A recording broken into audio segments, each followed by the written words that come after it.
my freshman year, we would go through freshman year. We won a bowl game, which is nice. And then I take a spring class, Latin film. And I was like so drawn to every single film that they made us do a report on. Like when you're on set and you're with someone who's like, you know, because you work with celebrities all the time, like on commercials and TV shows and, you know, films. It's a really cool thing that you do that, but you also want to like do such a good job that the next time that, you know, they're in your vicinity, it's like, oh, that's that person that did a great job that last set with me. Like, I would love to work with them again.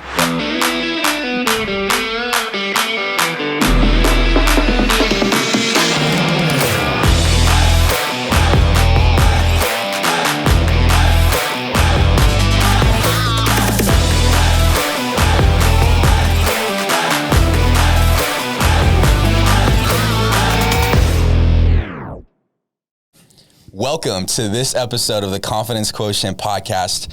I'm Michael Carrillo, your host. Join with me, Zane Kaufman. What up? Co-host extraordinaire. And we got a dude here in the studio today. A heavy hitter. My boy, Malik Watson. Ski. My guy. Dude, me and Malik, we've known each other since 2016. Wow. We kind of high-fived each other on the way out, on the revolving door of way out. You know, on the way in. Yeah, you was on the way out of San Jose State as a quarterback. I was on the way in. Yeah. And immediately connected. Mm-hmm. And I think, you know, when you know that somebody's genuine, someone's got good energy, that stuff, it's pretty evident right away. Mm-hmm. And we've always just, I think, had a good connection as far as that goes. So I think one of the first times I knew that me and Malik were gonna get along, outside of just obviously the affinity that we have as quarterbacks, was we were talking about Ryan Gosling. And I was like, bro, as football players, you're just like, okay, I like Ryan Gosling, right? I love Ryan Gosling. And we're going to get to this because I like Ryan Gosling a lot. I think he's underrated as an actor. I think La La Land not winning Best Picture might have been the greatest snub of all time. Well, that and then Lawrence Fishburne from What's Love Got to Do with It, 93. Correct. That one for sure is I think top one. Yeah, it's a tandem. Yes. You could. I think those might be interchangeable. Absolutely. But I remember telling Malik, dude, I like Ryan Gosling. I think he's an underrated actor. He's a good looking dude, obviously, but I don't think he gets enough love as an actor. And I probably just exploded with like he's like, passion. Dude, I love Ryan Gosling. And I was like, nah, dude, I love Ryan Gosling. And he goes, no, dude, like, where's he from then? Where's he from? I was like, damn, dude, you might have me there. I don't know where Ryan Gosling is from. He's got the Quizlet out. Dude, he's like, bro. He's like, what's his middle name, dude? I'm like, God, I mean, I just like his movies, dude. I've seen some stuff that he's done that maybe not a lot of other people have seen. And anyways, so all that to say, Malik is also an actor and does a lot of really cool stuff. Now, if you watch any type of football, obviously, if you watch the NFL, if you watch a lot of these other sports, and you keep the TV on during commercials, I promise you have seen this man at some point. You don't know that you've seen him potentially, but you've seen this man at some point. We're going to talk about that stuff as well. But really, man, Malik, I think one of the coolest things about doing these episodes is talking with, first of all, like just being humbled by how great of a friendship group I have and just the people in my network and how much you guys inspire me. And, you know, as we were preparing with Malik for this episode, man, just got chills just from hearing his story. And so just so excited to dive into that, talk about all the things that you've gone through, the things that have made you who you are. And, you know, super excited to have you on the show today, man. Seriously. I appreciate you, man. Thank you so much. You, Zane, and my boy back there, thank you so much.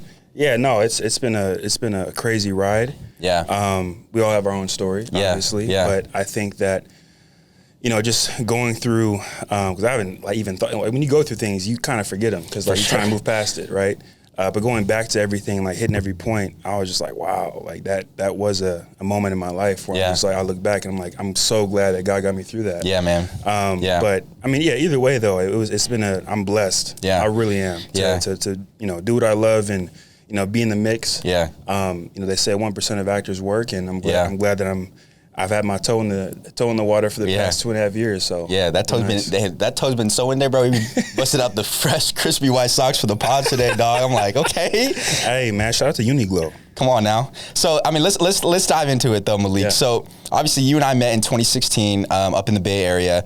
You were on your way out, but before we even dive into that story, you're from the Bay Area, right? Yes, I'm from San Jose and Pittsburgh, California. Okay. So I was born in Hawaii, moved to the Bay when I was a youngin', and I grew up all over the Bay, but mostly San Jose and Pittsburgh. My mom she raised me in San Jose, and my dad moved to Pittsburgh when I was like 6. Yeah. So he raised me the rest of the time out there. And I mean, like from a young age, big time athlete. You know, you played freshman as a freshman. You were on the varsity football team.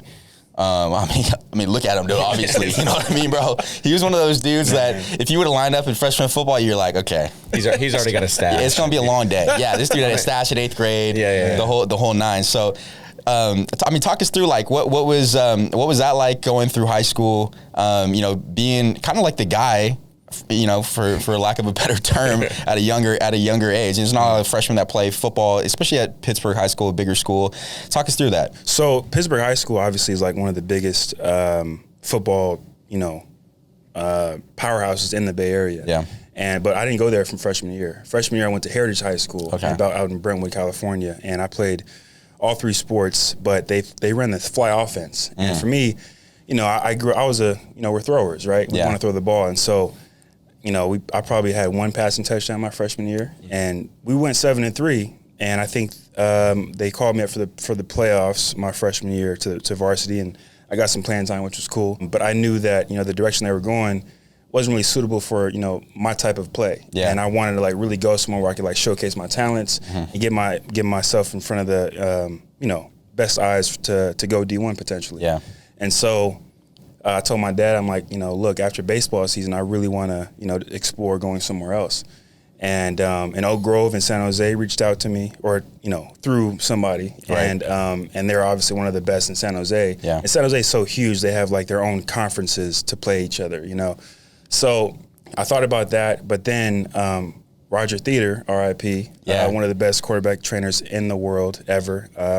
I didn't know you worked out with him. I worked out with him too. Yeah, so he was at Pittsburgh High School. Yeah, so I was with him at Pittsburgh Thigh School because I played at West Pitt youth football. Okay. And then and I grew up in Pittsburgh too with my dad, so I played all sports in Pittsburgh, and throughout the week I was living in San Jose with my mom, and then weekends I played sports with my dad up in Pittsburgh. So football, baseball, boxing, whatever it was in Pittsburgh. So when I was in 8th grade, I knew I loved the stadium at least.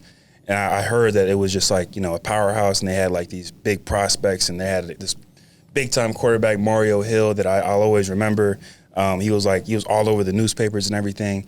I'm like, dang, like that must be an amazing experience.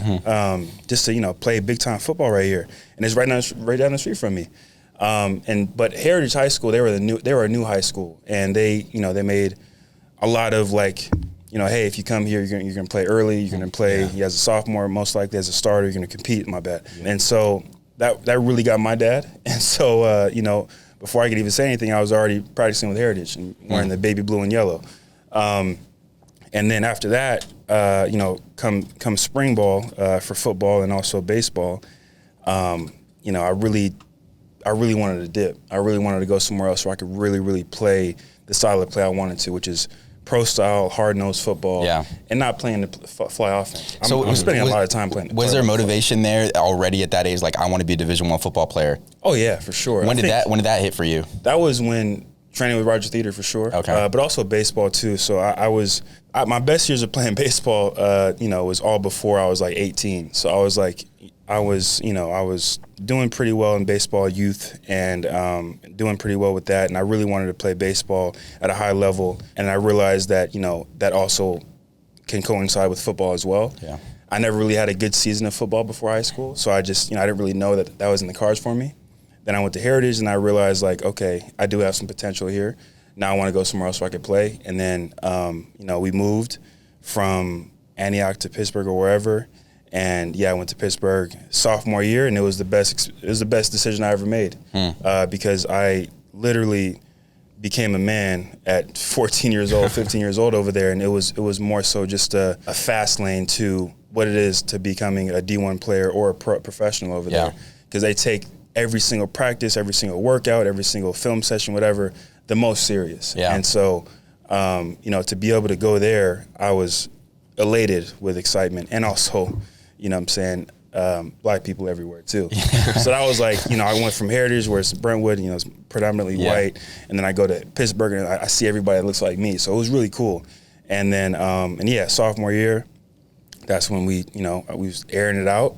I think I threw 21 touchdowns, only like 2 picks, and I was like, okay, we doing something here. Yeah.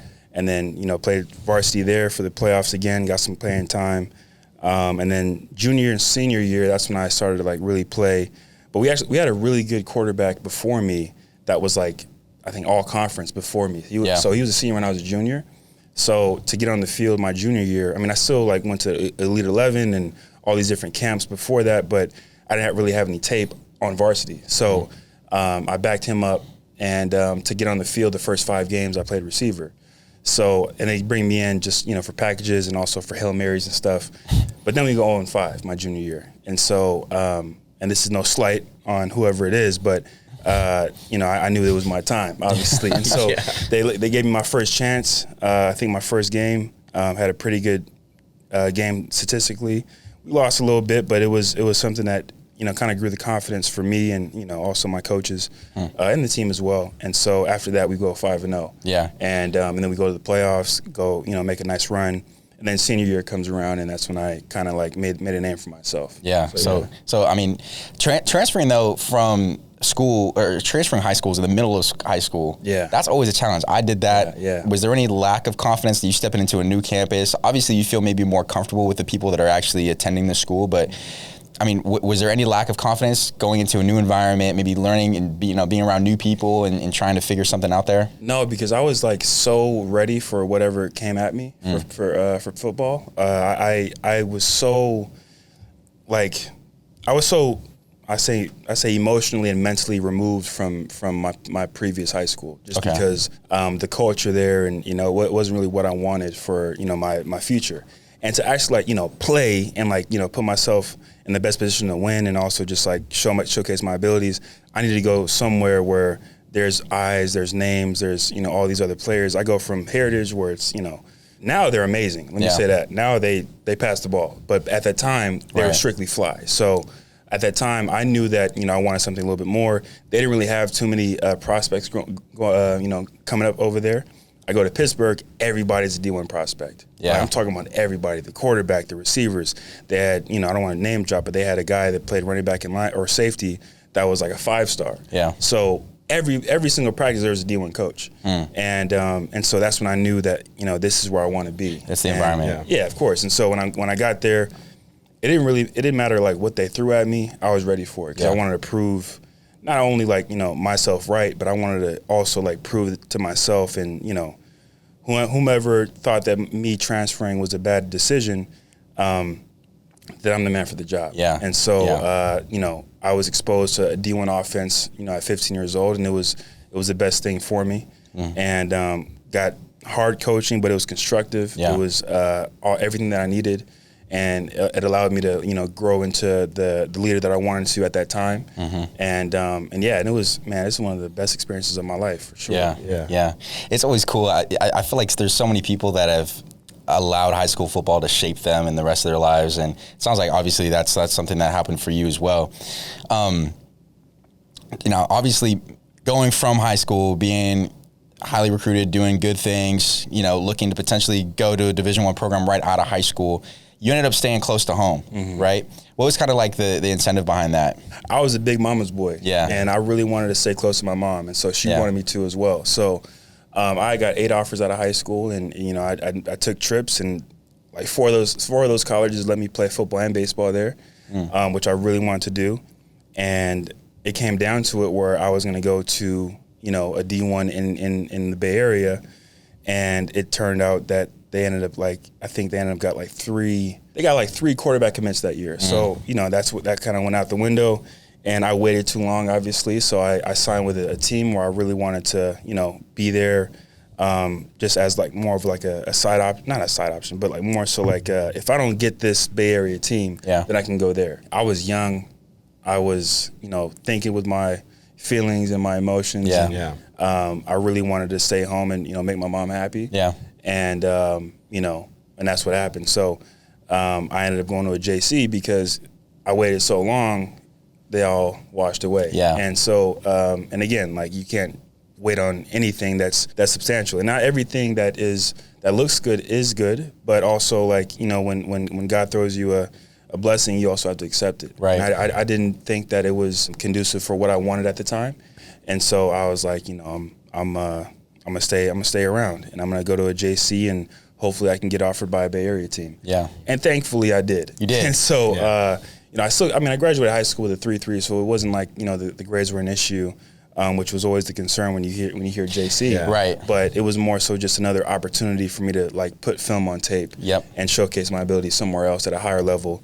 And I ended up getting some pretty decent offers from there, and made a whole lot of relationships, and then I realized what I wanted to do after football there as well. Yeah, at the JC you did? Yes. Okay, yeah, good. Yeah. And talk about that. Yeah, so my freshman year, we would go through freshman year. We win a bowl game, which is nice. We go 7-3, I believe, and I ended up getting offered by Pac-12 right after that, and it was beautiful. It was amazing.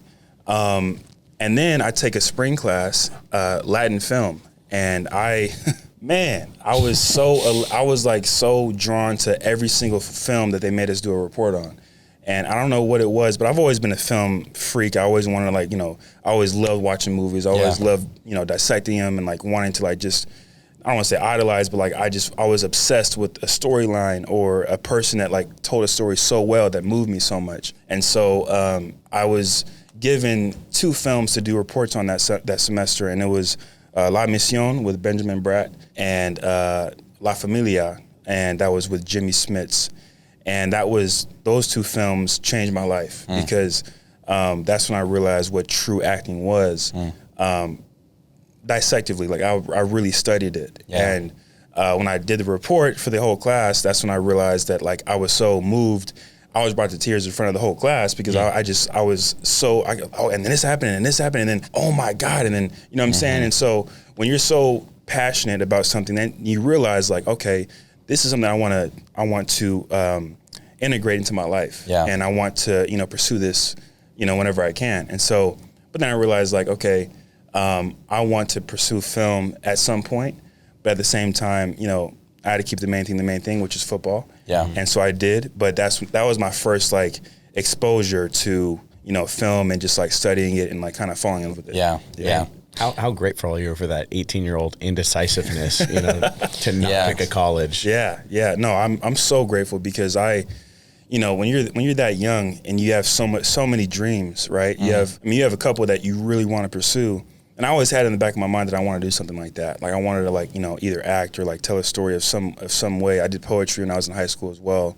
And then I kind of pursued it a little bit when I was at my JC. But when I took that Latin film class, like it made me see, you know, the art form in so many different angles. And it made me feel like, okay, this is something that anybody can tell a story. And it's just a matter of like doing a good job at it. And so when I really started to like, you know, kind of put away from or set away like, you know, whatever a regular 18-year-old would watch.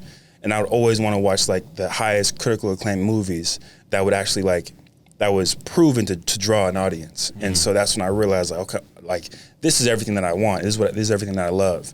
And it just made me want to, you know, pursue it as soon as possible. Yeah. But so I mean, after that though, I wanted to really figure out how to get into that lane, but football obviously, you know, it comes first. So when I transferred to San Jose State, I think I majored in business first, and then that's when I, you know, started to figure out like, okay, what I want to do. Okay, so you transferred to San Jose State, already starting to think about film, already starting to think about acting. But started studying business. I think a lot of people, I think that there might be something to talk about there because I think a lot of people, they have a dream, but they're like, go the safe route almost. Yeah, I mean, like, you know, when I'm going to a school, I'm supposed to study business or I'm supposed to study whatever, right? Supposed to get a salary job. Right. So what was the thing that influenced you eventually then to switch that major? So I first majored in business because San Jose State is one of the best business schools, and it just sounded good. Yeah. You know? And I'm just like, oh, well, you know, if I'm a business major, then I will, look a certain way, and that'll help me out in the long run. Yeah. I took my first class, despised it. I didn't associate myself with anything they were talking about. Yeah. I'm like, oh wow, like I want to own my own business one day, but not now at least, right? And I want to like pursue my dreams, which is art, film, acting, whatever it is. Even if it's like public speaking, I want to be able to learn how to. And then before that, I was a really shy kid, so I didn't like to public speak too much. I didn't like to give speeches. It was more of a let me just play and get out the way. And when I got to San Jose State, that's when it all shifted. And I realized, I found my voice as a person.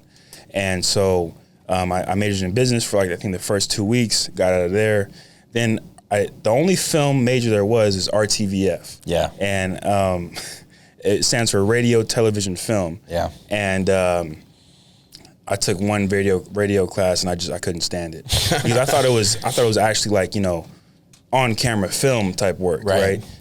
They were teaching us how to build a radio, and I just couldn't do it. Yeah. It was like, who would sit through 3 hours of this? Right. What are we doing? So I told my financial your advisor, my advisor, my school advisor, and I said, hey, I can't do this either. Yeah. I need to change my major a third time, and she's like, well, what do you want to do? I'm like, well, I want to act, but I also want to be able to learn about philosophy and psychology and all this other stuff. She's like, okay, well, major in communications and also minor in theatrical arts. I'm like, perfect, let's do it. And once I did that, that's when everything shifted. And I started loving going to class, loving to go to class, because it was more so like every single class was just helping me, find more confidence, learn more, about psychology and also just like philosophy and just, how to go about life. Nietzsche and all these other philosophers that really just figured out, how it was to live back in the day, and just, learning about that and stuff. But also with communications, there's a performance art to it too. So there's a performance emphasis you could do. So you can take performance classes, acting classes, whatever, and it goes to your major. And did that, and that's a whole story. Yeah. So you ended up starting to take those classes. Mm-hmm. Then you came across a teacher that really started to shape things for you. Man, yes, Una Hatton, and I will always give credit to her, because she helped me find my confidence as an actor, and she pushed me to a limit that I never felt before, and I never knew that I can get to. And so my very first acting class was, I think it was Acting 101, and I don't have great memories of that class, because that was my first time ever doing anything acting wise, and I'm 19 years old. I never did anything before that, and I knew what I want to do, but it's another thing to actually do it, right? And so this is the first time where we're actually doing reports on stuff. After they're giving us a performance, and we have to come in with it, and you have no idea about the performance at all. So it's up to you to actually do the homework on it.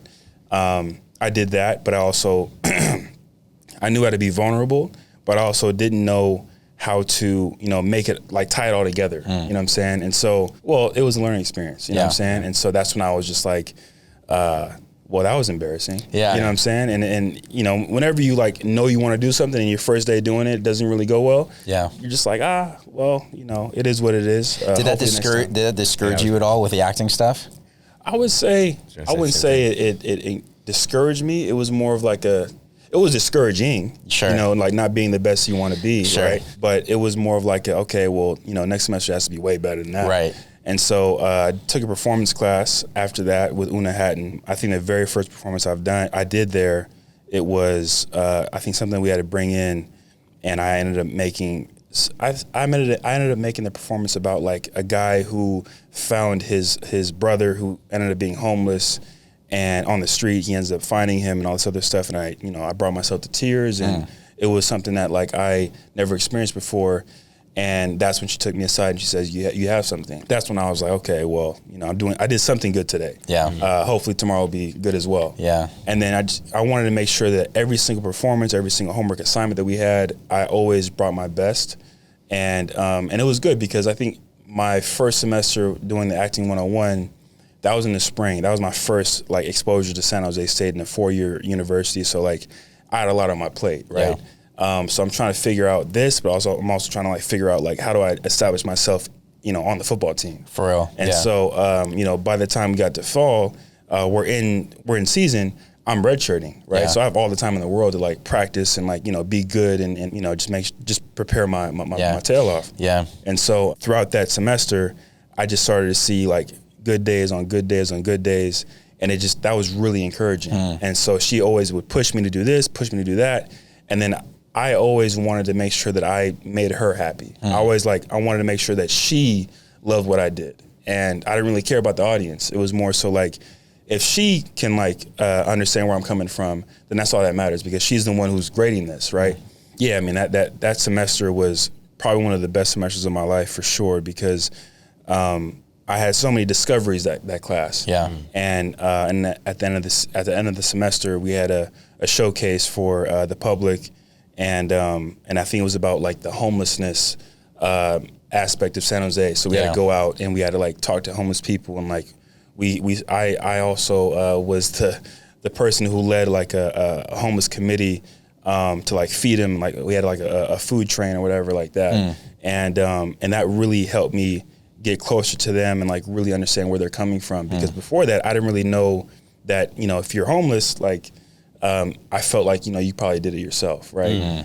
I'm young, I have no idea about that, and I have family who went through stuff like that, and I also had influences that made me feel that was the right way to think. And then I started to like really think for myself, and I saw that it was there's so many things that happen to people in life. And I got really close to this one person that was he had a job on Wall Street, and he was making 6 figures a year. He had a beautiful wife, he had a kid on the way.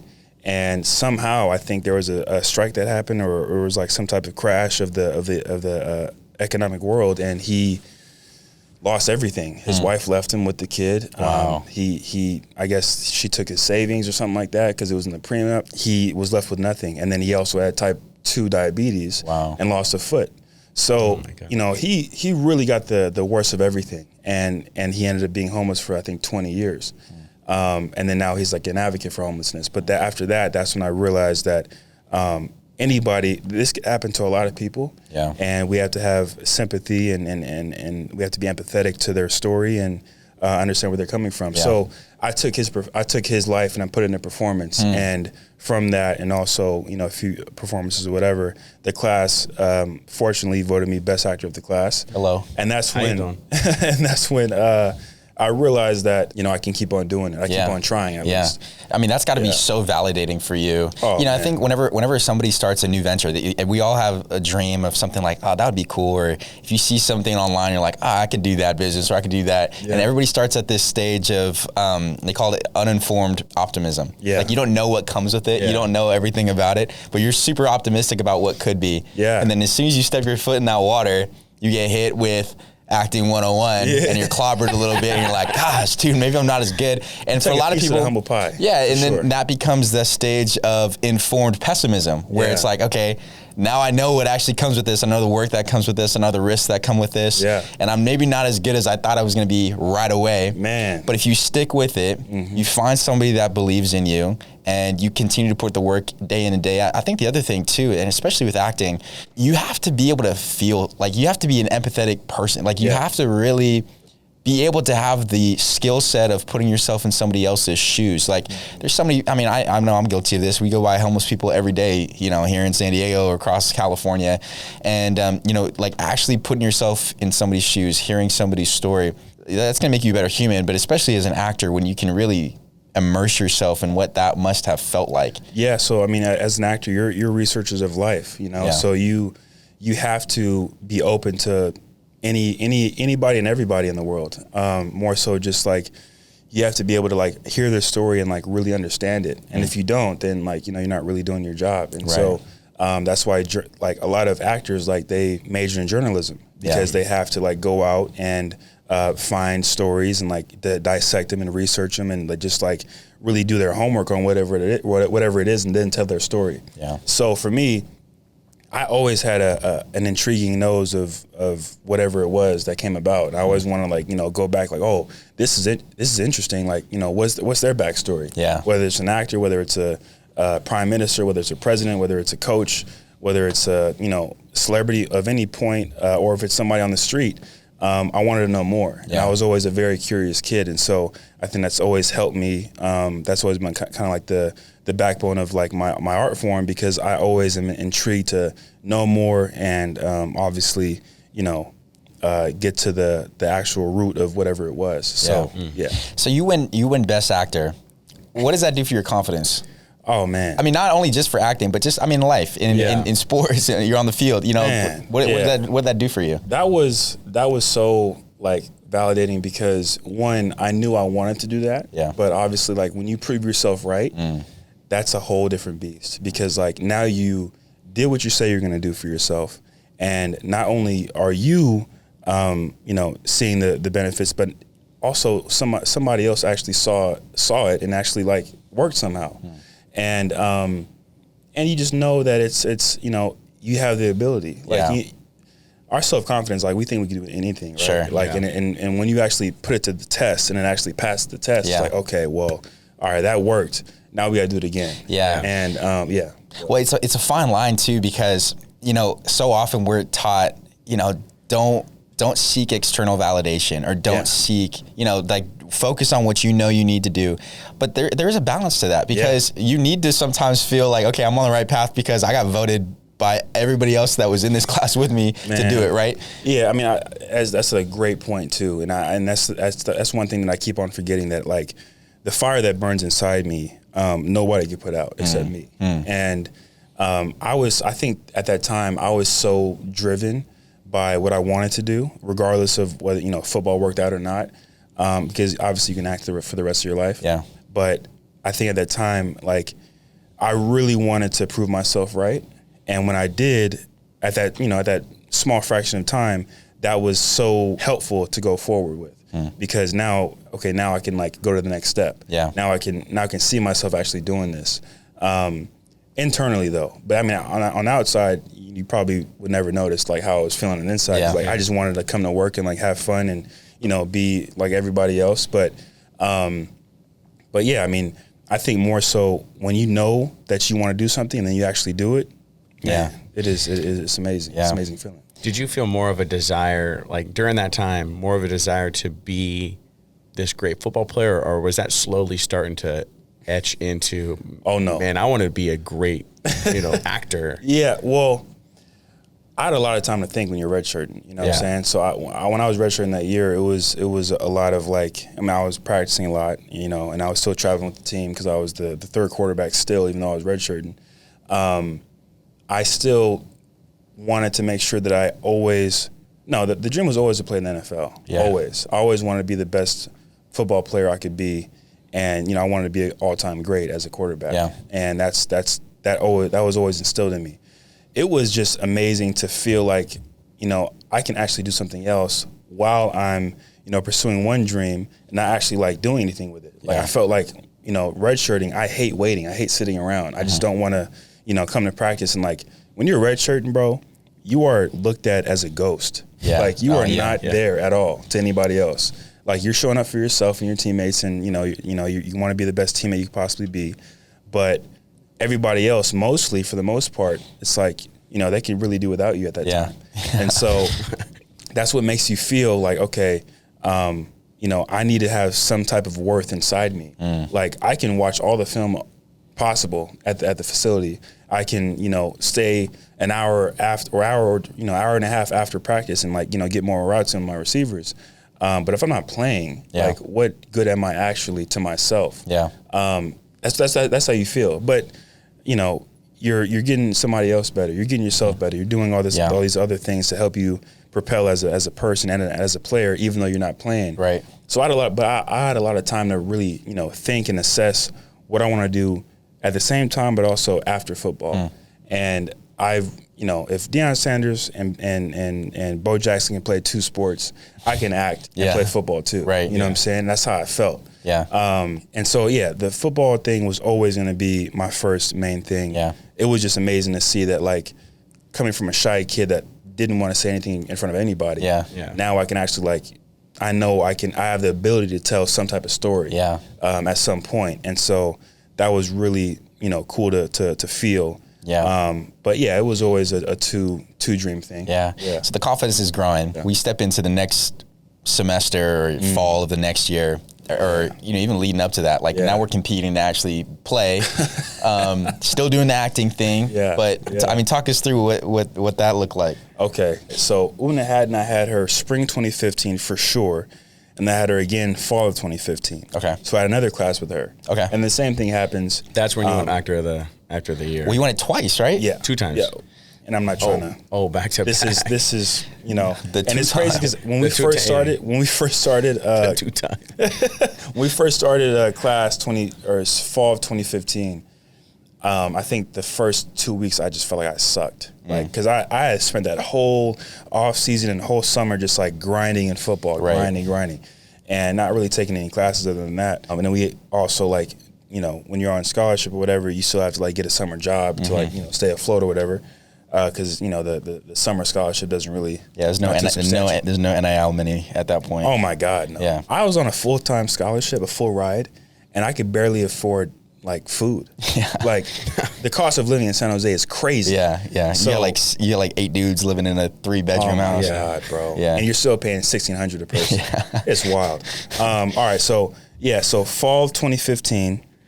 I have Una Hatton's class the last time, and that goes how it went, and that was a really, really fun class because at first I felt like I was really bad, and she said, hey, you've been off for a while, and it's just like playing football. Like you have to get back on the field, you have to keep on practicing, you have to get rep your reps by rep. in. Yeah, exactly. So that was really encouraging, and so that's when I just said, okay, well, even though I'm playing this year, I need to make sure that I'm still doing what I want to do because I despise going to class unprepared. Right. Like someone who forgets their lines at that time, not now, but at that time, I felt like they didn't care enough, so I'd never wanted to be that guy. Now, you have discoveries, all this other stuff. So when you're in class, I had a Shakespeare class this year and, if you forget a line, they start cheering for you, you know what I'm saying? Because you have a new discovery. But at that time, I'm thinking like, you came in like, you forgot a line? Like, what are you doing? What are you doing? What are you doing, huh? Yeah. But I really wanted to make sure that I still stayed prepared and all that other stuff. So that was cool because we'd still play. I'd still travel with the team. I'd have playing time here and there. Yes, I wasn't the starter. That's okay though. Yeah. That's another story. But again, like if you're a backup too, and then you play quarterback, it's like you not only are you preparing as a starter, you also have time to kind of pursue your other extra activities. Say that's the best job in the world is being a backup NFL quarterback. Oh my God, it really is though. And I wish I got to that point. But go out for. Oh no! So we go through that whole semester. We have a showcase at the end. Yeah. And we do a decent job. And I was outside too. That was outside for like the whole public to come to campus and like kind of explore and stuff. And we were acting amongst people and stuff. So it was more interactive, which was really cool. And and Una, she is the most patient, intelligent, loving human that I've ever that has the label of professor. Like she is a mother of that department and of whatever she does. She is amazing. She literally shows you who you are in actual sense, and then she like only lifts you up to get to the potential that you can get to. And so, and it's only you getting in your own way that would stop that. Yeah. And I wanted to make sure that I would never get in my own way with her. And so when I saw myself kind of like make these discoveries and like try new things and all this other stuff, it didn't just resonate with like whomever might like it or whatnot, because you can't really think about that when you're acting. You can't really think like what are they going to think about me? Right. You really can't give a F about that stuff. It's more of like I need to try this. If it doesn't work, all right, bet next rep. Yeah. But she would always encourage you to go further. And as a performance class in communications department, that's not really your go-to thing. It's more of like a kind of just get through the course and you're gonna have fun. This was an actual acting class, and I'd say this is more intense than the actual acting department, if there is one. I can't remember, but there's definitely theater arts, and so she pushed me, and it was amazing, and I found more discoveries within myself and the characters that I was playing, and the next semester there was I think that fall or going into holidays, there was like a sheets everywhere that they were casting the next Shakespeare play for the campus. And for me, like, you know, I didn't even think twice about it. I'm like, all right, this is 2016. I need to get through the rest of the season first, right? And I want to make sure that it's. Are we talking about that? We talk about that. Talk about whatever you want. Well, the football part that, you know, I'll say after this, but acting wise, yeah, that was a turning point for me, because it wasn't just in class, but now, like, you know, there's a way to show myself, but also, like, not just show myself, but show my family that I'm like, I can do something other than sports. Yeah. And so basically, there was a cast listing, and she told me, we were talking, and this is a professor that I would go to her office hours and I would talk to her about life. Yeah. Because if I was struggling in football, like, you know, there's not too many people that I had access to talk about it. Like, we had Jeff Garcia as one of our mentors, but he's not always accessible, right? We had a couple other guys that was our mentors, but more so for me, I really, you know, she knew who I was, and I was so vulnerable in that class. I just felt like she knew everything that was going on with me, and knew how to speak to me in a certain way that would resonate. So I would talk to her about, you know, girl problems, family issues, you know, like how it is to play quarterback for the school and all this other stuff. You know, and I really wanted to confide in her about, you know, what mattered to me. Yeah. And then one day she said, hey, also I wanted to tell you there's a listing for a new Shakespeare play. I really think you should go out for it. And I'm like, Shakespeare? Like, isn't that like kind of hard? And she's like, yeah, but I mean, if you could do Shakespeare, you can do anything. And I'm like, I hear that before. I hear that a lot, but I mean, I just, you know, you sure? She was like, yes, you should do it. And I'm like, I don't understand why she's pressing so hard. Are you directing it? She's like, no, I'm not, but I want you to at least try. And I said, okay, well, if you suggest that, then I'm going to do it. And I'm saying, well, isn't there like a whole theater department where like all these people do these, you know, theatrical plays? And she said, yes, but they're looking for new talent. I was like, oh, wow. Okay, well, if that's the case, if they're looking for somebody new, I got you. And so that's when And so that's when, you know, your dreams meet reality. And, you know, the best actors always came from theater. Yeah. Knowing that I wasn't going to be there my senior year, to end off with a bang in that way, to do a theater play before I graduated. Right. Like, that was going to be the best sending off moment for myself. Yeah. And so I really wanted to try that out. And so she helped me learn the Shakespeare language for, you know, a couple times before the actual in-person audition. I did the in-person audition, and it was like in the big old theater in front of, like, it was a huge theater, and there's like 4 people in the back, like, and then like 15 rows up. And I'm like, oh, I really have to yell now. I have to use my diaphragm. And did that, and man, it was an experience of a lifetime. And so that was literally such a cool moment. And after that, bro, it was like, you know, I think the next week we come back from, I think, whatever break. I think we went to, you know, we played a game or whatever. We come back, and I get a call back. And then she said, like, you know, hey, they loved you. You know, you have to do it again, and you have to do it a little bit better because it's a callback. And I'm like, all right, cool, let's do it. And yeah, did it again. And I come back, I go back to the communication building for the listing on the next Monday, got the part. Yeah. And I heard that it was over, you know, or I heard there was like about 200 people who went out for that role. Wow. And for me, that's when I was like, okay, well, you know, it's a blessing to get the job, but now the goal is to actually do a good job. Yeah. So those next 3 months were one of the best. That was the best experience for sure of my life at that time. And you know, to be able to, you know, be in 20 credits, graduate with a 3.6, and then, you know, be a lead in a Shakespeare play, like, you can't make that up. That's a cool way to go. So, yeah. And you kind of alluded to this already, but you know, man, you show up on a football team. There's coaches there. They make decisions. You don't always agree with decisions that they make. And so at that point, you're like, you know, this is probably not going to work out here. So you end up transferring. So this is kind of about the time that you and I met. What a glorious time. What a man. Well, I really want to talk about this time, though, because there was a lot of things that, I mean, I knew you at that time, but there was a lot of things that I didn't know about you at that time. Okay. So you ended up transferring out. You go to an HBCU over on the East Coast, and just not a good experience. To say the least. Yeah, I mean, that's a whole story. But for whatever reason, it didn't work out. Yeah, and I'm so thankful that God got me out of that situation, because I think that was the first time where like I really struggled with depression, and it was a really dark time for me, but I was also so happy to leave, and also to come back. And at the time, I wasn't very close to my parents, and all I had was a few bucks in my Lexus, and so I came back, was trying to figure it out, just like everybody has. I mean, a lot of people have been through something like this, where like you're your own best friend, and a lot of acquaintances and friends that I had before that, a lot of the acquaintances became true friends from lending me a couch for a night or two, or if they were friends and they kind of like were reluctant to still be in my life because I was in that situation.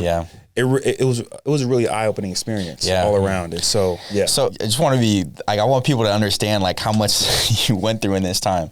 So you went to the HBCU with the understanding that you were going to play. We don't have to get into everything, but there was just a lot of crazy things that went on that ultimately forced you to leave like right at the beginning of the season that you should have been starting, and come back to San Jose without really like a game plan, really, as far as like where's my next landing spot. And essentially you're living out of your car. When I first met you. Wow. That was when we first met, huh? Yeah. Dang, that's crazy. Okay, yeah. So, because I did come around for like fall camp or something. You came around for fall camp. This is like 2016, and then so I had just transferred to San Jose State. For some reason, I was still waiting on some papers to clear. I was redshirting, so it really didn't matter anyways. But I couldn't be on the sideline for our first home game. So I'm sitting up in the stands like a regular jabroni, and I see Malik, who's also, again, back in town, and we both were like, just go sitting up in the stands and we watched the game. I think they played like Portland State or something like that. And so we just chopped it up for the whole game. And I mean, you told me a little bit about your story of, transferring out, going to a school that was just crazy, and then coming back to San Jose. But at the time, I didn't know that you were living out of your car, doing all that kind of stuff. Yeah, I mean, like that was, I mean, when I tell you it was such a humbling experience, like when you're in that situation, you kind of just want to go through that yourself. You know? I was so ready to just like play and really showcase my talent my senior year. When I had to sit out a semester, which was it felt like a 3-year span. When I had to come back and really just try to figure it out for a whole fall, not too much to latch on to, or just to come back to. I really wanted to make sure that like nothing really kind of changed like my regular life, because when people start to feel sorry for you, like that's the worst feeling in the world. Like I don't want you to know what's going on in my personal life. Like I want to see you. I want you to be happy. I want to be happy. I want to find this joy, and then then I can go back to my car and figure it out tonight. But it's and watching football. I love football. So like seeing my old guys. It was great, even though they were like, what the hell are you doing here? It was like, hey, I'm taking a year off from my shoulder. It was which I did have a torn labrum in my torn shoulder, but which is also essentially why I had to leave. But either way, though, it was such an eye-opening experience. But it was also like, it was humbling, it was tough, but it was also like so fun to just be a regular guy for a little bit, and also like be able to actually like figure life out on your own as a 21-year-old, and knowing that you have a year of eligibility left, but you can't do anything about it right now, and you have to get a job and like be a regular student, or not a student, because I wasn't in school because I already graduated, but just be a grown up for a semester. And again, I wasn't close to my parents, so I'm not going to let them know about what's going on. I wanted to figure it out myself. And so I came back. I stayed in my car for a little over a month. And it was, 24-hour fitness was my best friend. Work out, take your showers whenever you need to, whichever. And Well, I mean, I know that you mentioned it was humbling, But I mean, like, and it's almost ironic. Like, you go from Division I quarterback on scholarship, acting class, doing a play nonetheless on homelessness, and going through all of that, and then now like being homeless.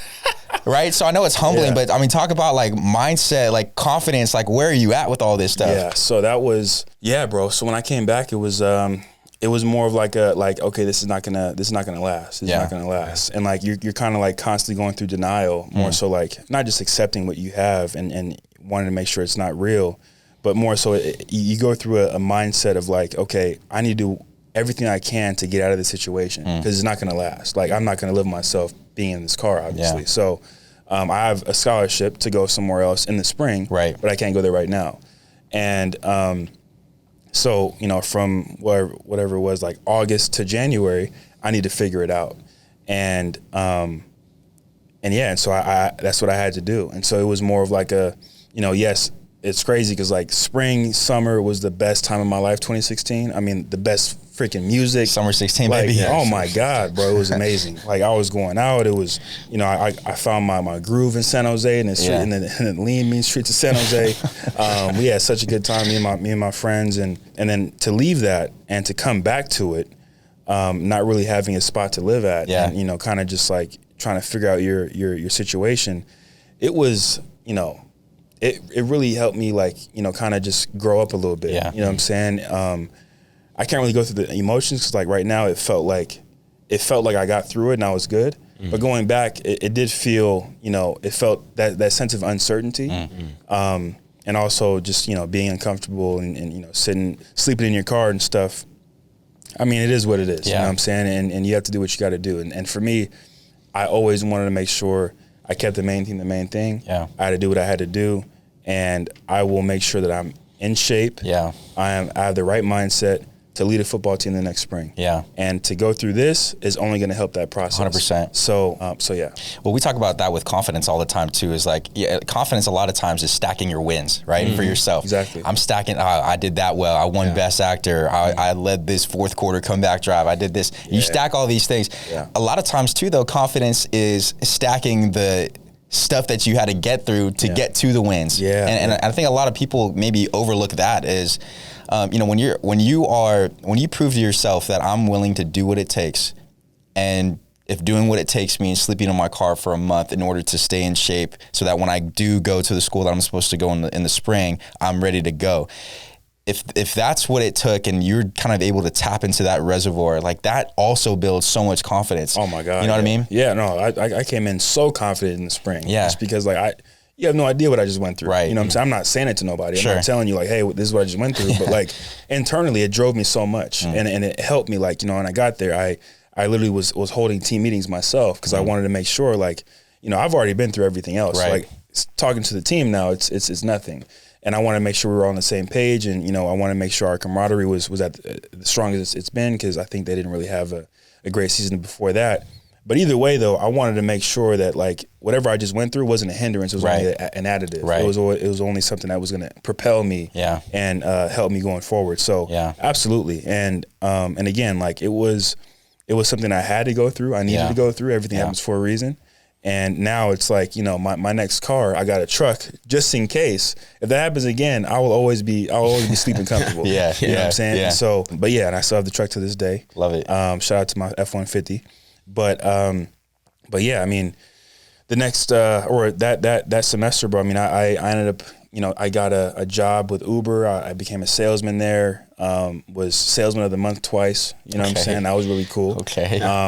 I was able to use my acting chops in some way, and made a little bit of coin, and not too much, but it was cool. And it was enough. Yeah, it was enough to get through, and I ended up getting I'm getting hooked up with a place in Santa Clara, of all places. That's a really expensive place to live, and got I knew somebody who owned a complex, and so they helped me out. I obviously paid rent, but it was more of a favor they did for me once I got on my feet, got my job and everything. They saw that I can like pay the rent and stuff like that, and that was a really, really cool experience to have. So bro, it was awesome. A blessing. So then you end up going and playing at Dixie State. Now it's called Utah Tech. Utah Tech.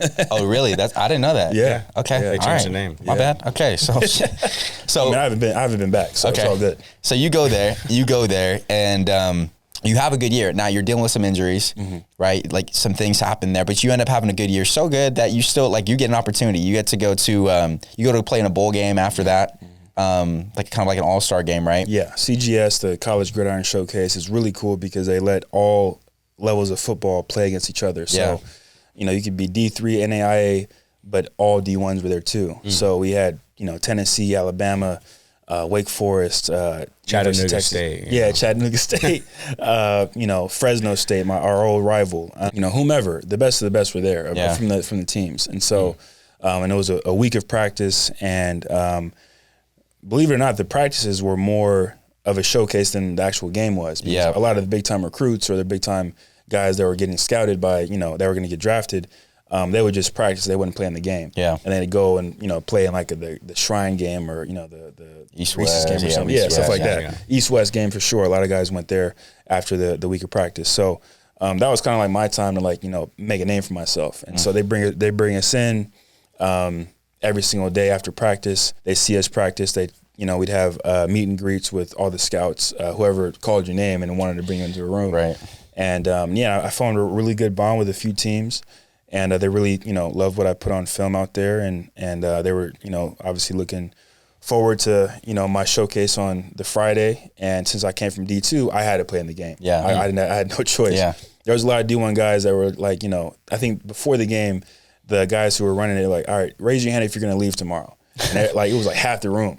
Wow. So I was like, oh well, tomorrow will be crazy because the guys I've been practicing with are not going to be there. Yeah. So. My whole line, I didn't even recognize them the next day for the game. And we like the line from All American. No, literally, no. But they were great, and I was fortunate enough to have a good day. I was like maybe 6 for 8 or whatever for one. We only had one drive. Yeah. But I had a really good throw that was like a 40-yard post route or whatever. So that was nice to be able to get that. Because I was like the last quarterback to go. Okay. And after that, I had, I think 5 teams give me their card, and we stayed in contact. And so, and after that, I obviously didn't get drafted, but got some cool opportunities. Did some rookie, workouts with, the Niners, Raiders, Packers, Cowboys, Falcons. Worked out for the Dolphins a few times that year, and then Packers the next year too. Yeah. So but the Cowboys, they were like, "You better be the next Dak Prescott." I'm like, "Oh, bet, absolutely." And then fast forward 2 years later, I'm his double. Yeah.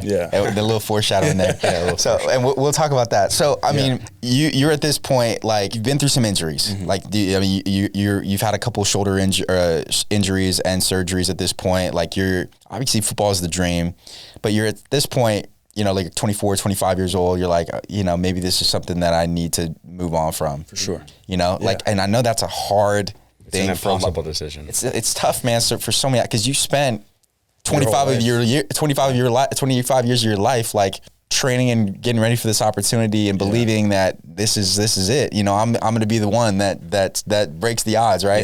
Yeah. And so, for a lot of guys, it's hard to move on from that. Yeah.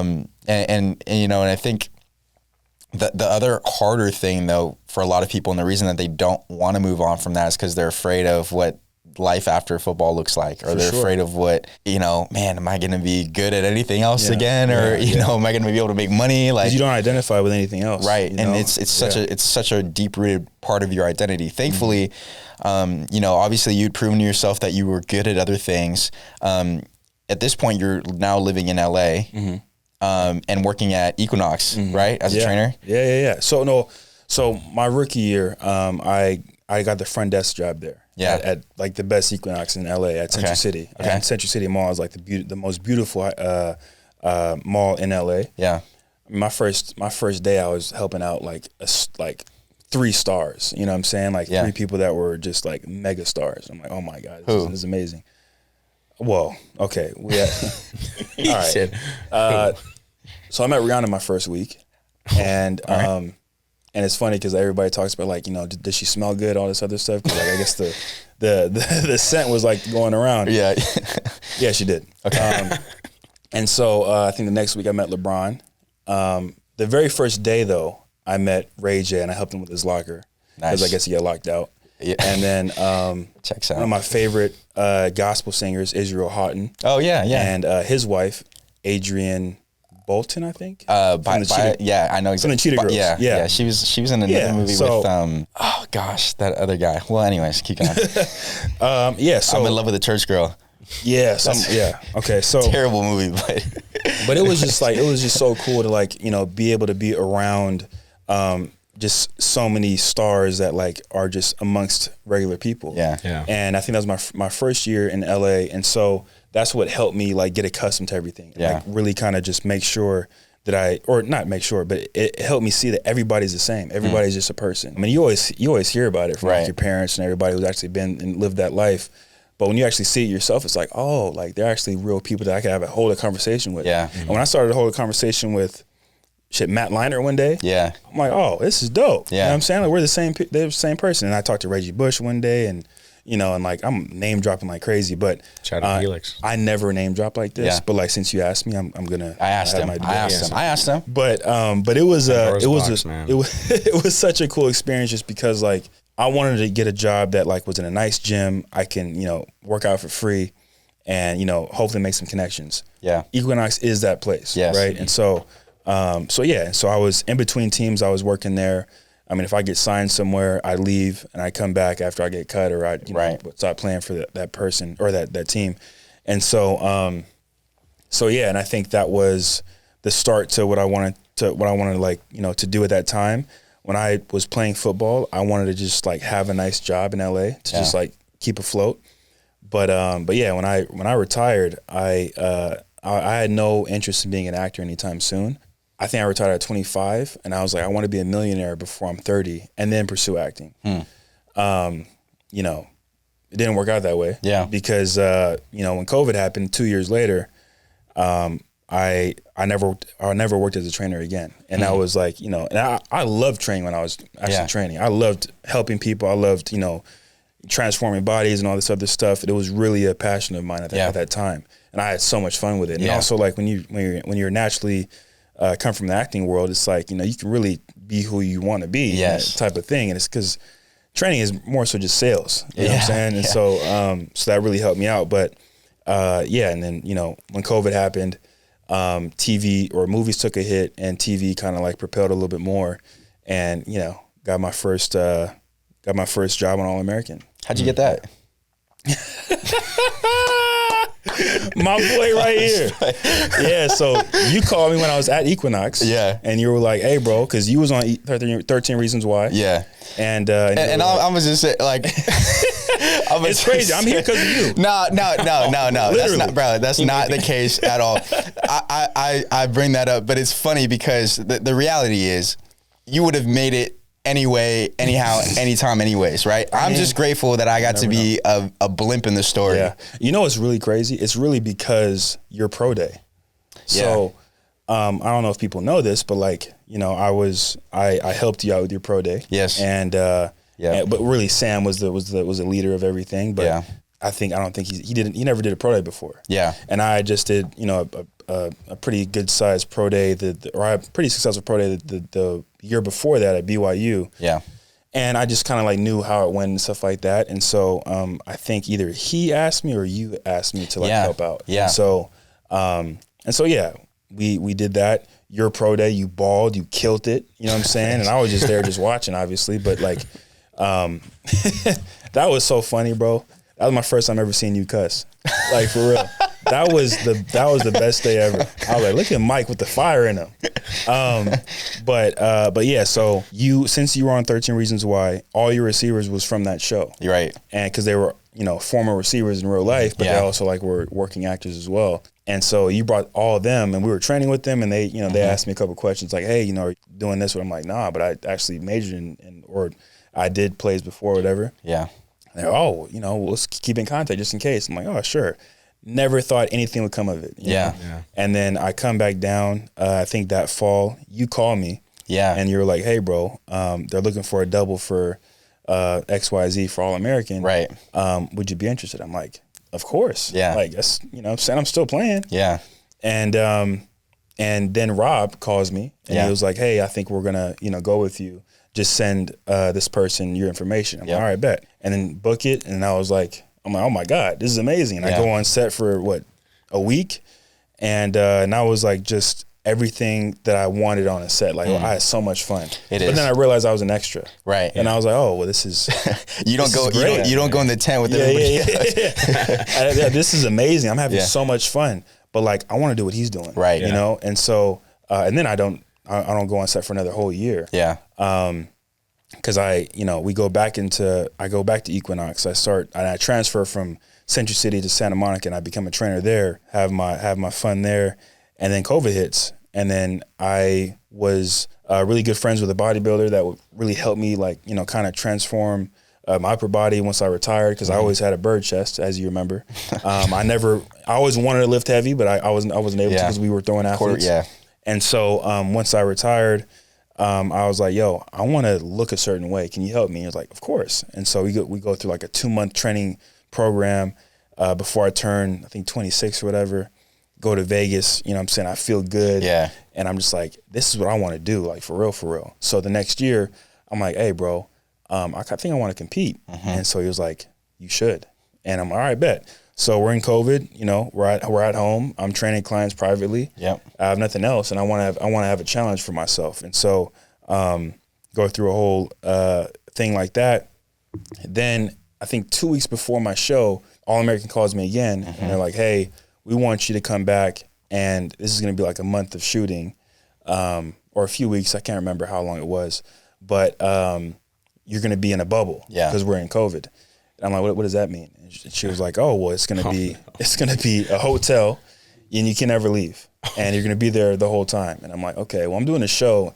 I'm going to be able to. I'm going to need to work out at least. And she said, the gym's closed here, but would you like to have the job? And I'm like, okay, yes.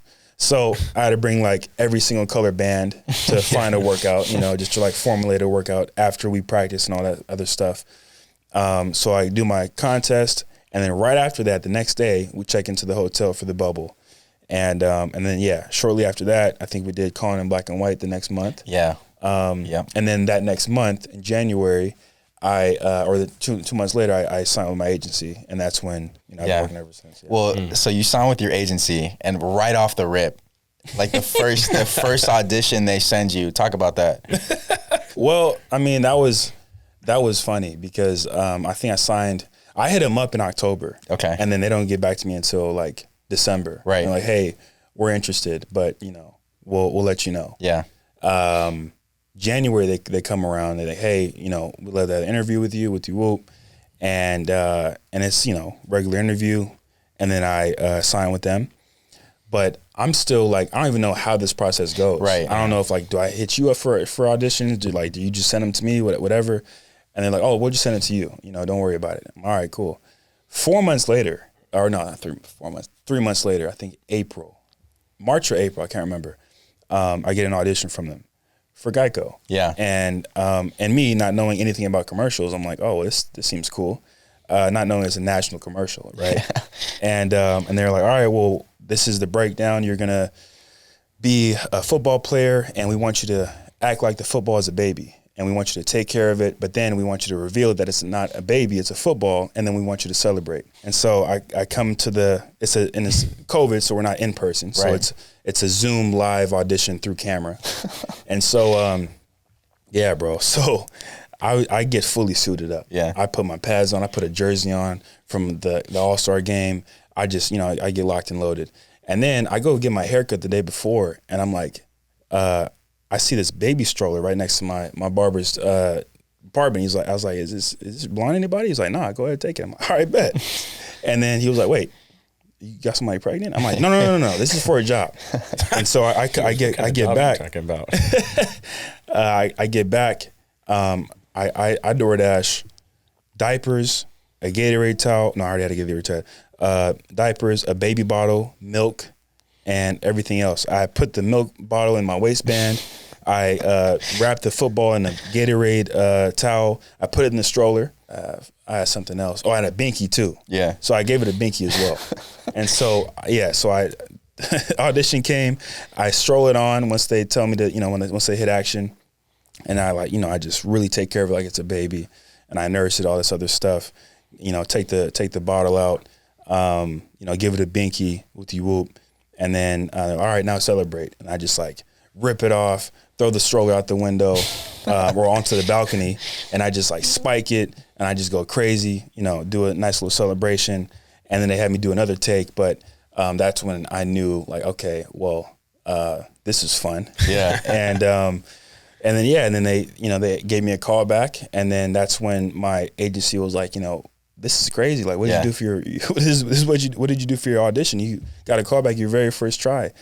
And I said, I just told them what I did, and they were like, "Oh my God, you went all out." I'm like, "You told me to do that."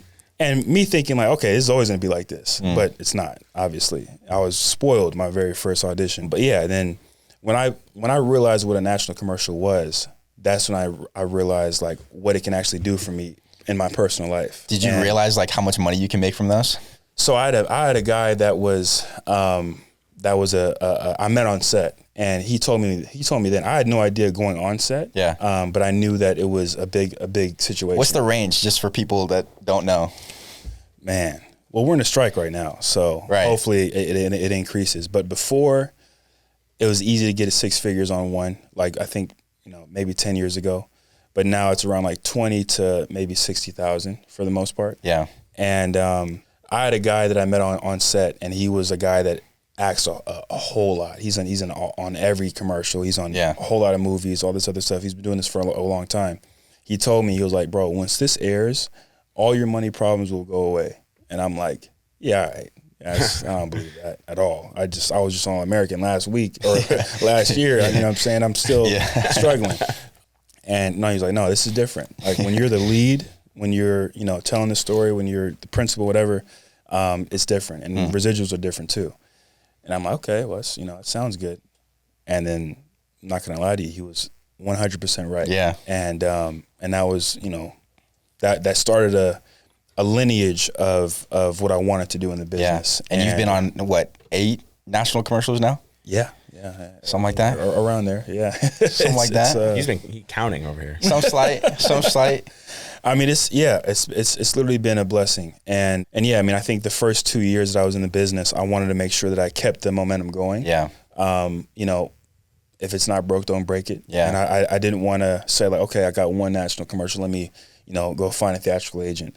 I come from theater, and I wanted to make sure before I got an agent on the TV and film side, I wanted to just get back into class and make sure that I just I sharpened my tools before I put myself out there, because I don't want to just just be another guy. Yeah. I want to work. You know, and so honestly, the first 2 years when I was doing commercials, and I had a commercial agent, I still have them obviously, but I just wanted to just keep that going as much as I could, and so whether it was stunts, whether it was acting, whether it was voiceover, whatever it was, I wanted to make sure that I just stayed there, right, and let that be run its course, right, or just keep that momentum alive, and then I think this year, I did other stuff obviously, and I hustle myself too when it comes to that stuff, but more so I wanted, when it comes to representation, I wanted to make sure I did it the right way, right, that made sense for me. And then I just signed with the new manager this past week. So nice. Yeah. But you've been on. I mean, dude, you've done stuff. Yeah, obviously you're Dak Prescott's body double, stunt double, body double, and stunt double. Okay, so you did all that stuff. That was for the DirecTV. Put some respect on this man's name. Okay. All right, dog. So that was for DirecTV. So it's been 3 years in a row. Yeah. So the first summer, 2021, we did AT&T. The next year was for DirecTV. Yeah. And then this year was yeah. So you've done all that now. Now you've also done stuff with it's a long list. We were talking about this a little bit, but you were on the house party movie. Yeah. You were Carucci's date. I mean, I'm there for half a second. But yeah, dog, that's more than enough. You know what I mean? That's more than enough.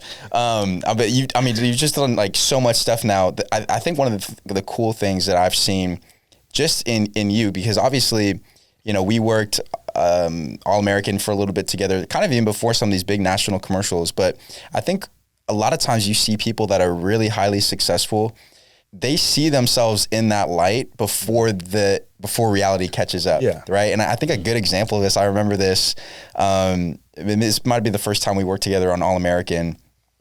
It was 6 o'clock in the morning, whatever, super early call time. And you and I, we were there, and Taye Diggs pulls up in his car. And I'm like, oh, that's Taye Diggs. And he goes, I don't even feel like I said it loud, but he goes, he pulls you as a mic. Don't say it like that, bro. Now it sounds like we're fangirling Taye Diggs. First of all, Taye Diggs is my boy, you know? So, like, Malik already sees himself on that level of like, oh, dude, that's Taye, dog. That's not what I was saying, dog. That's what he was saying, That's bro. Hilarious, though. Because I remember that. Yeah. It was dark still. It was dark. And I was like, that's Taye Diggs.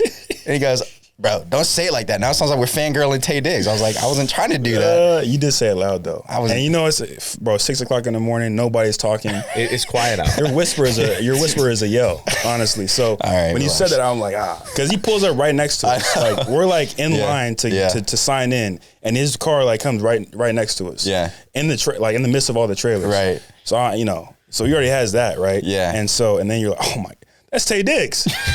I did not say that loud, bro. I'm like, MC, bro, you gotta chill out, man. Like, you're gonna kill it for all of us. But you see yourself, I feel like, in that way already, right? Where it's like, you know, and part of that is you live in LA for long enough, you're gonna rub elbows with a lot of people. Yeah. And I think, you know, a lot of times people that have they want to be at that level, they maybe idolize people that are in those positions. But like you said, man, those are people that are just like us. Yeah, right. For sure, absolutely. And you can't. You have to do yourself every favor possible. You have to set yourself up to win. And so it's like it comes from the mindset, and you can't like think of yourself as less than no matter what. And so, and Taye Diggs is a phenomenal actor. Yeah. Oh my God, Brown Sugar is the best rom-com of all time. Wow. And I mean, honestly, like, what's the better rom-com? Crazy Stupid Love, I would say that's up there for sure. Yeah. You know what? It's the best black rom-com movie. Is that because does Love Jones that doesn't count? I mean, of course it counts, but I mean Love Jones is really good. I love Jones. I feel like you would like that. I mean, yeah, you sure. came in today with the reusable tote, so I'm already knowing you're on the Love Jones train, dog. Facts. But no, I mean, just the work that he did in that was just like, it was just amazing. But no, I mean, so when it comes to like when you were coming up and you were, you know, when you were at San Jose State and we used to throw with Alex Smith, or, you know, Colin Kaepernick would come down, or like, you know, Blaine Gabbert, whomever that would come down and throw with us. You know, it's like, oh my goodness, like they're here. Yeah. And it's like, oh no, he threw that slant, you know, a little bit behind him, like watch this slant about to throw. Right. You know what I'm saying? Right. And it's more of a, I want to say competitive aspect, but it's more of like okay, I can feel it, I can touch him, and this is what it feels like. Now I want that. Yeah. You know, not now I want that, but like that's what I want. Right. But also like they did it this way, I want to do it this way. Yeah. And yeah, I mean, it's like that's regardless, because you have your own, like, you know, I wouldn't say hidden agenda, but you have your own dreams and goals, and I always want to make sure that like you never want to just be a fan of someone. Like, I mean, I'm a fan of a lot of people, right? But I'm not gonna, like, you know, there's a way to go about it. You're a professional too. Exactly, it's being a professional first. And that's, I mean, I'm sure that's part of the reason, outside of your talent and ability, is your professionalism is what's gonna get you booked. Right. Like exactly. how you act on a set, how you act around some of these other superstars, right? Like, they're not gonna bring some dude on that's like, hey, can I get an autograph? You know what I mean? God. Yeah, no, that's a problem. Yeah. And I've seen it way too much. But I mean, again, like, there's a plenty of time to do that, right? Yeah. And I've, you know, it's always cool to like take a flick with someone that you work with, that you have a good relationship with. But if you don't know him, you haven't said anything to him all day, and then you're like, hey, can I take a flick with you? And I'm like, you've been around me for 24 hours and you didn't say a word to me. Now you want to flick? Right. That seems weird, right? When you're on set and you're with someone who's like, you know, because you work with celebrities all the time, like on commercials and TV shows and, you know, films. It's a really cool thing that you do that, but you also want to, like, do such a good job that the next time that, you know, they're in your vicinity, it's like, oh, that's that person that did a great job that last set with me. Like, I would love to work with them again. Yeah. And that's just being a pro at anything that you do. And so it's one thing to be a fan, but it's also one thing to be a peer and someone that can like elevate somebody else. Yeah. And like, even though I have a small bit role in whatever I'm doing, I'm still going to do this to the best of my ability to enhance yours. Yeah. You know what I'm saying? Who's like maybe somebody that you met that was just way cooler or just maybe way more down to earth than you thought what they were going to be? Man, I'd say Dak. Yeah. Dak was like, he had every reason to just be, you know, not as cool as he was. Yeah. Because he just signed his contract in 2021. He just got all that money up front. Just went from Adidas to Jordan. Yeah. Like, dude just bossed up in every level in life. And he brought his whole team to the set. And I think I was like one of his, I was a stunt double for the day. And we were there for a week. And he only showed up, I think, 1 or 2 days. But and I was doing the days before that. And so when he showed up, it was different because, like, not only, like, when you see guys and they play, they show up or you see them out or whatever, like they're wearing regular clothes, you know, oh, that's him, he's out or whatever. But he came in full uniform. Yeah. So I'm like, oh shit, that's Dak Prescott right there. And for me, it's like, you know, it was really cool because I was a fan. I wanted him to do well because like he was the first like black starter as a quarterback for the Cowboys in a long time. And I wanted him to really do well. So like I was a fan of his and I was a supporter, especially like, you know, what he went through with his mom and everything like that in college. So I knew his story. And I was really looking forward to like being able to, you know, possibly be his backup when I was going into the draft too. Sort of to finally like, you know, meet him in that sense. It was really cool. And, you know, after I think one of my takes, he I think we had a break or whatever, he came straight up to me and he asked me, he's like, what's up, big dog? How you doing? Whatever. And I'm like, what's up, bro? Yeah. And I got a high pitched voice real quick. I'm like, and he was really cool. And he just like asked me some questions and he asked me like, you know, where'd you play at? I'm like, I actually played at, you know, XYZ. And I was actually, you know, such and such was my scout at my All-Star game, and they were really looking at me to, you know, kind of come in and, you know, back you up or whatever. But they looked at me as someone who was going to like, you know, back up and also play special teams, whichever. And he was just like, man, one, I remember, and two, like, at least you made it in some type of way. And I'm like, oh man, I appreciate you, bro. Thank you. Because at that time, it's like, that was my first time ever stunt doubling for somebody. And for me, it was really cool to be in that sense, and that was, you know, he didn't have to be that cool, right? Ever since then, I've met a whole lot of people. Yeah, I can't really say, I can't pinpoint like who hasn't been that cool. I mean, some people are, you know, sure, and I get that too, because like also being in class now, or not now, but like as I've been in class the past couple of years, you know, artists have to be selfish too, you know, with like actors, and when these you know, football players, baseball players, whomever, these stars come in and they're asked to do a commercial, like that might not be their main gig. And so you want to get them in a nice, comfortable place to like, you know, be themselves and like, you know, kind of, but still tell the story. But I mean, I can say a whole lot of guys have been really, really cool. Yeah. But my very first experience that I can think of was Dak for sure, because he was the first like real celebrity quarterback of any sort that I worked with for real. So that was really cool. That is dope. I mean, I know you've worked a lot with George Kittle, Justin Herbert, like, I mean, other big time dudes. Yeah. I mean, bro, Justin, people would always say like how quiet he was, but oh my God, he is not like that in person. He is so cool. We're talking about Star Wars all day. Every time I see him, it's always why did it not surprise me? Yeah, at all. At all. Like, we talk about Obi-Wan when that came out this summer. Man, he's so dope. Yeah. You know, Patrick was cool. I mean, all the football players are really cool. Like Travis Kelce, he's really cool. Yeah. I mean, I think I worked with Keegan-Michael Key this year. Oh wow. That was amazing, because like not only did I see, in college, bro, when I was in acting class and I was doing my plays, I was watching Key and Peele every single day. And I was mimicking every single character they were doing. And so it was so cool to like meet him, but it was the NFL commercial when we're talking about like the script and all that stuff. Yeah.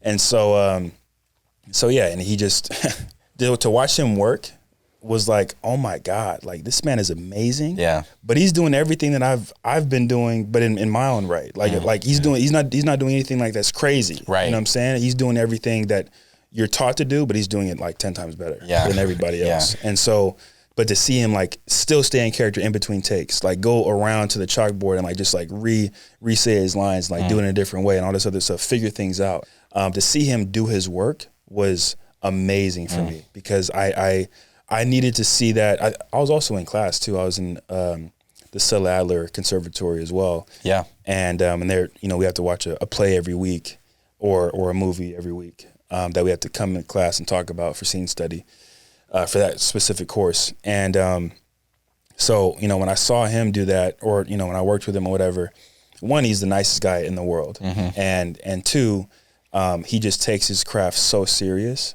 And I really, really appreciate that, because as a comedian, it's really easy to just goof off, not really be serious like that.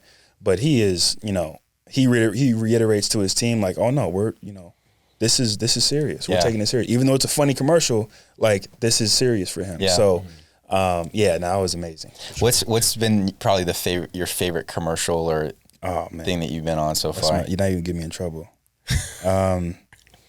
You've just been on so many.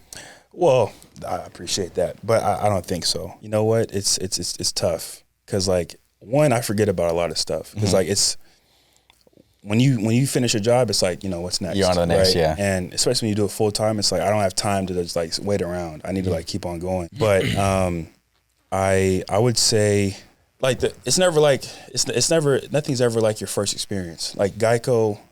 Being there, seeing, just like, this is a great point. And this is my first time ever on set, like me being a principal, right? And so you have we're at the Rose Bowl too. Yeah. You have the whole stadium just like literally at your dispense. Yeah. And you have the whole crew waiting on you and all this other stuff. And it was a different experience. Like, you're on the football field to play football. Yeah.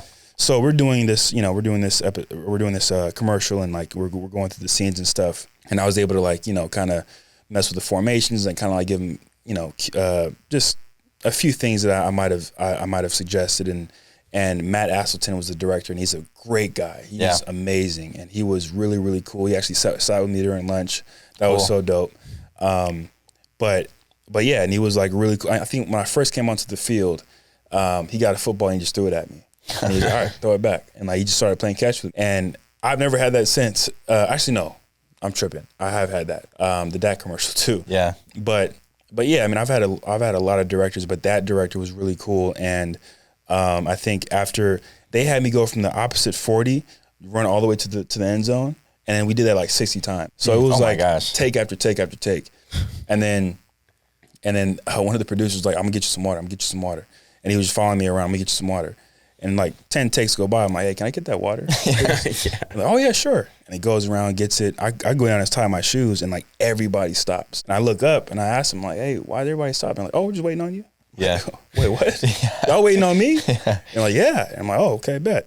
And I'm just taking my time. Yeah. And like nobody's even looking at me like, hey, come on. Yeah. It's just like, oh, he stopped. All right, well, let's just look at other stuff. And I'm like, what? Yeah. But it's crazy because like you can go from that, and then the very next set, you can just be an extra. Right. And just like, no one ever heard of you before. Yeah. Yeah. So, so when you have those certain wins, like you have to really cherish them.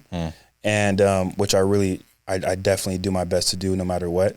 But that was like the first experience where I'm just like, oh, wow, this is why people strive for this so hard, because this is a different feeling. Yeah. And when you're the one being able to tell the story for the most part at the highest level for that set, or they give you the keys to whatever it is, like that's such a special thing. So that was a really cool experience, and that's what helped me like just go throughout my career, and it gave me so many it gave me so much experience to just keep on going and like kind of strive for obviously much more, but that was such a fun set though. Yeah. Yeah. And you are still getting started, man. I mean, like just to see how far you've come is nothing short of amazing, bro. Oh, I appreciate that. For real. Thank you.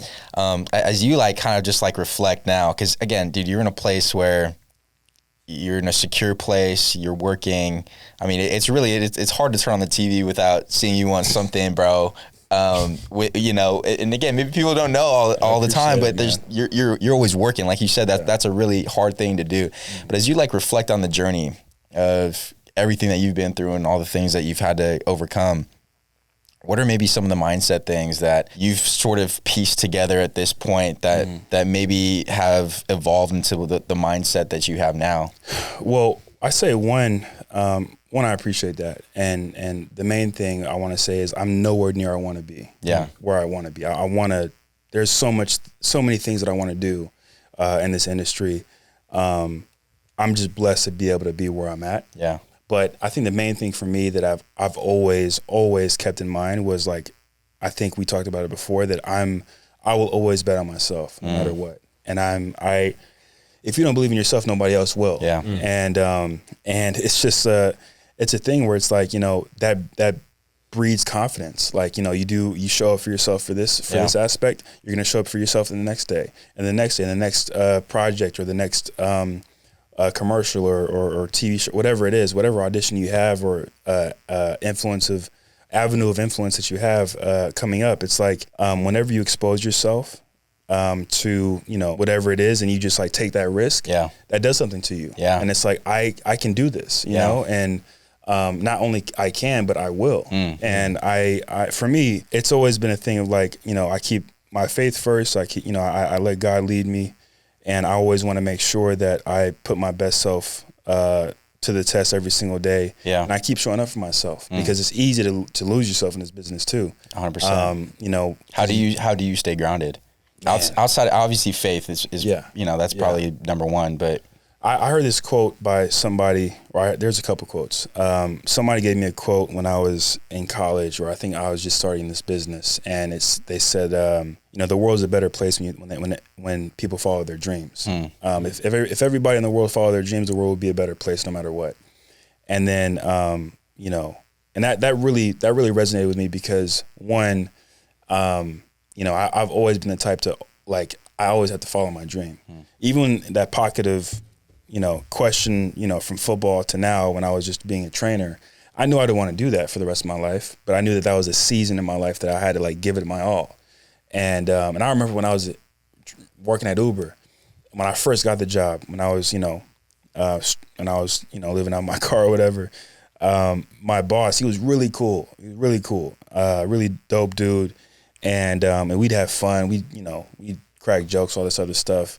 Horse around, all the other stuff, you know, and it was a really cool time because, like, I just, you know, it was my first time just having a regular job. So I wasn't really too serious about it the first 2 weeks.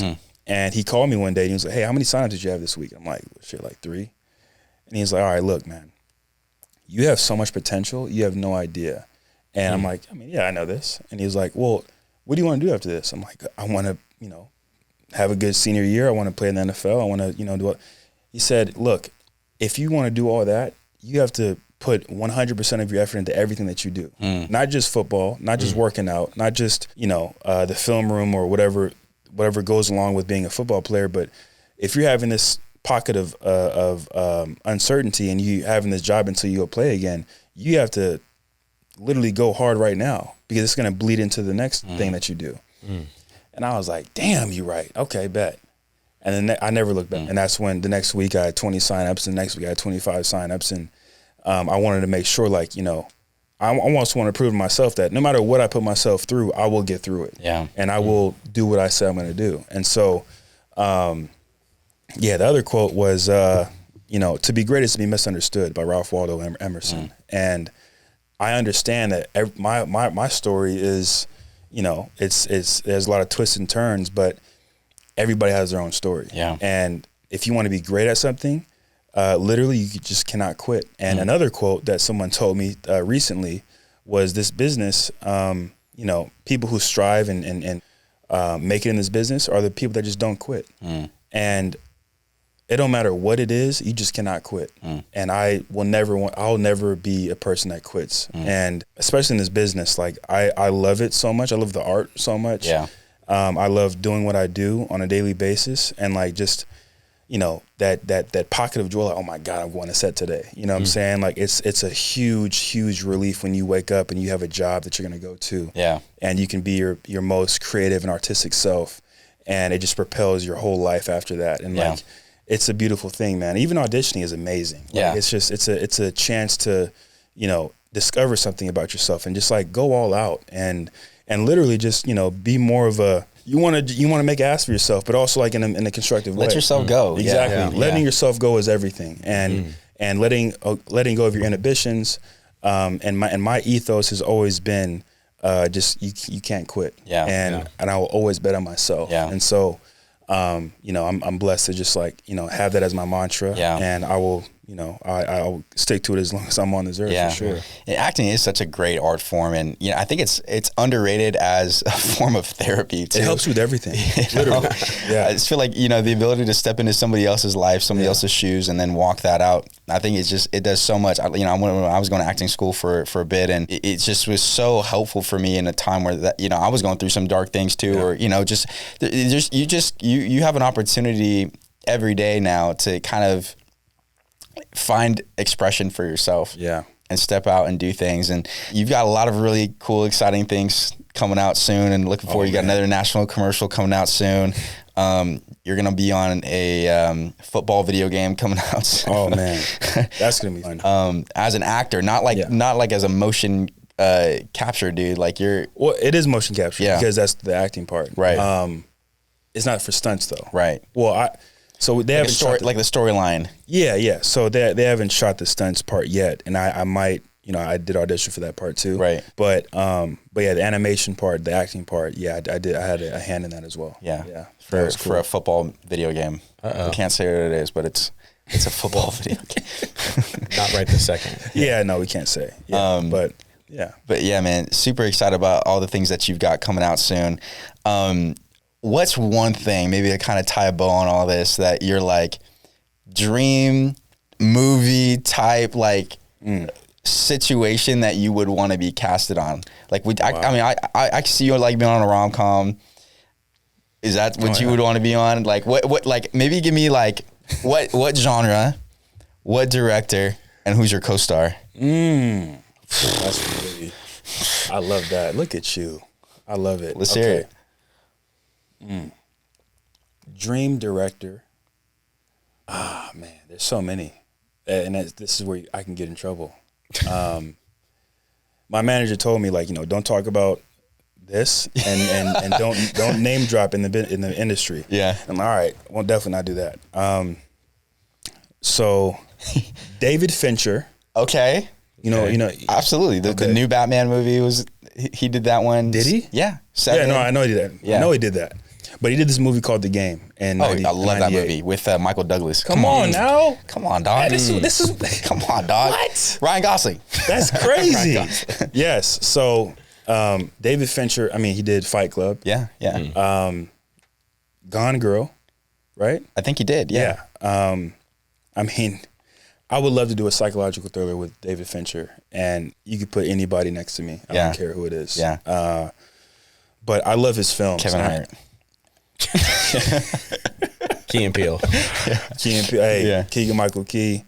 Oh, Jordan Peele. Oh my God. Yeah. I'm all over the place. Yeah. Jordan Peele, Martin Scorsese, Tarantino, Ryan Coogler, David Fincher. Yeah. Ang Lee. Yeah. Did I say Michael Bay already? Yes. And this Michael Bay. Okay, sequence. Michael B. Jordan did this thing for Creed 3. Yeah, he did. Calmatic, because he's on the way. Yeah. I have too many. Yeah. And I watch too many movies. That's all right. You passed. We believe you, bro. You watch movies. Okay? We believe you. All right, dog. Malik, bro, you got so many exciting things coming up, bro. Where can people follow along with you on social media? Yeah, so my Instagram is Malik I Watson, and my X, my Twitter account. Yeah. I forgot the name of that. I actually deleted it when I was going into school this summer. Let's see. Yeah, that's about it. I mean, nobody mainly on Facebook. On IG though. Yeah, mainly on IG. Yeah, it's you know, I hardly post, but when I do, it's usually for work. Yeah. and yeah, I mean that's really what I what I could say about that. And yeah, man, I've been blessed to be able to work, especially during the strike still. And I have some things I'm gonna be doing. I just worked on something this past week, and I have a passion project that I'm working with a good friend with this early next year. Nice. That's gonna be really, really cool. And I can't wait to, film that, discuss that, talk about that. Can't say it just yet. And yeah, some projects coming out still. Hopefully this strike ends soon. Yeah. But when it does, it's going to be a glorious time. Yeah. So Yeah. My brother, I appreciate you coming on. Of course, man. Thank you for having me. I appreciate you coming on, man. Great episode. Yeah. Thank you, man. Thank you. Yeah, of course. Thank you, bro.